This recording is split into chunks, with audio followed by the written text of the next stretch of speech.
آیا می دانستید که یک لبخند ساده می تواند تأثیر عمیق بر نحوه برداشت دیگران از شما داشته باشد؟ در کتاب چگونه با هر جور آدمی ارتباط برقرار کنیم به تکنیک‌هایی پرداخته شده که می تواند شما را جذاب‌تر و تأثیرگذارتر نشان دهند. تکنیک‌هایی که به شما کمک می‌کنند فردی گرم، صمیمی و دوست داشتنی به نظر برسید، به شکلی که دیگران مشتاق باشند با شما ارتباط برقرار کنند. پس اگر می‌خواهی بدانی این ماجرا چطور کار می‌کند، تا آخر این ویدیو با من باش.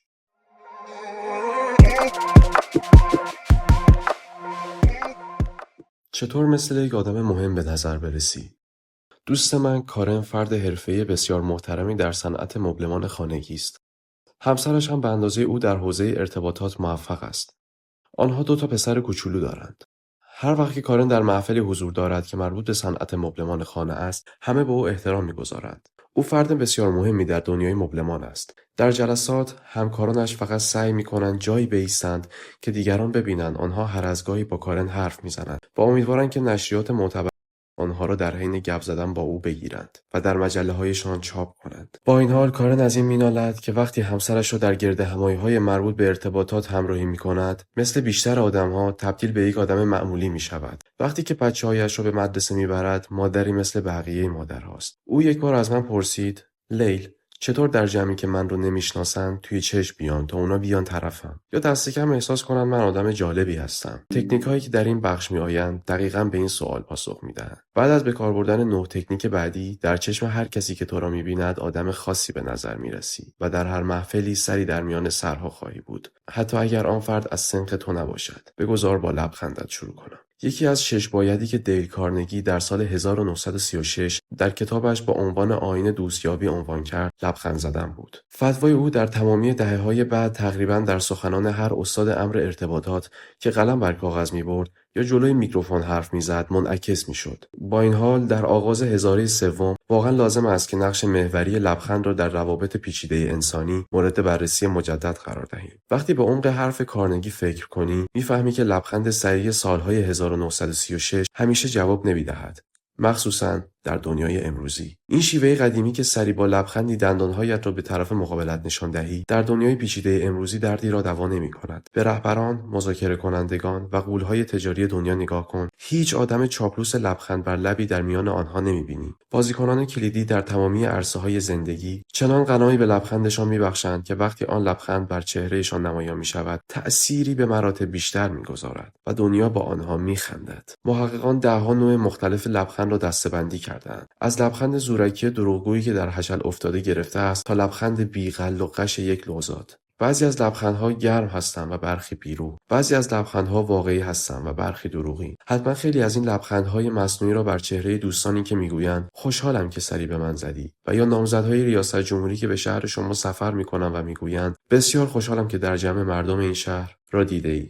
برندگان بزرگ بازی زندگی می‌دانند که لبخندشان یکی از قدرتمندترین سلاح‌هایشان است. بنابراین برای کسب بیشترین تأثیر ممکن آن را به بهترین نحو تنظیم می‌کنند. چطور لبخندت رو تنظیم کنی؟ همین سال پیش ملیسا، همکلاسی قدیمی من در دوران دانشگاه، مسئولیت شرکت پدرش را بر عهده گرفت. کمپانی جعبه‌سازی آنها در خاورمیانه بود. یک روز ملیسا به من زنگ زد و گفت برای جذب چند تا مشتری جدید دارد به نیویورک می‌آید و از من خواست تا به همراه او و چند تا از مشتری‌هایش شام بخورم. من واقعا دوست داشتم دوباره لبخند شاد او را ببینم و صدای خنده‌هایش را بشنوم که همه را به وجد می‌آورد. سال گذشته وقتی که پدر میسی فوت کرد، او مسئولیت شرکت پدرش را در دست گرفت. آن روزها فکر می‌کردم که شخصیت میسی برای مدیرعامل یک شرکت تجاری مردانه کمی شکننده باشد. ولی آخر من از کارتون جعبه چه سررشته‌ای داشتم. من و 23 نفر دیگر که قرار بود به جمع مشتری‌های شرکتش بپیوندند، در رستوران در وسط شهر همدیگر را ملاقات کردیم. میسی در حالی که داشت ما را به سمت سالن غذاخوری هدایت می‌کرد، آهسته در گوش من گفت لطفاً جلوی اونا من رو ملیسا صدا کن. من گفتم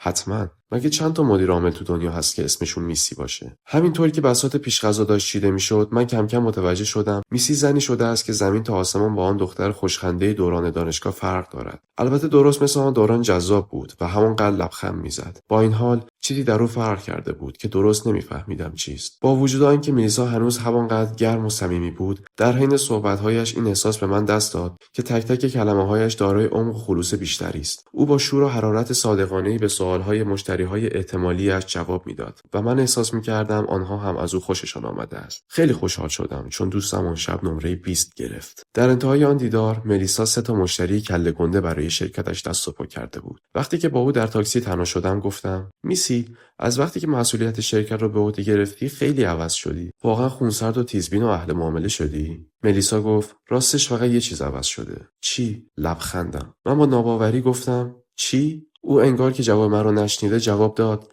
لبخندم. وقتی بابا مریض شد و فهمید تا 1-2 سال دیگه مسئولیت شرکت به عهده من میفته، من رو نشون کنارش و یه حرفا به من زد که زندگیم رو عوض کرد. هیچ وقت حرفاشو فراموش نمی‌کنم. بابا بهم گفت: میسی، عزیز دلم، این شعر قدیمی رو یادت میاد؟ من دوستت دارم عزیزم، ولی پاهات زیادی گنده است. حالا اگه از من بخوای همین شعر رو تو دنیای تجارت برای تو بگم میشه این: من دوستت دارم عزیزم، ولی لب‌هات زیاد میخنده.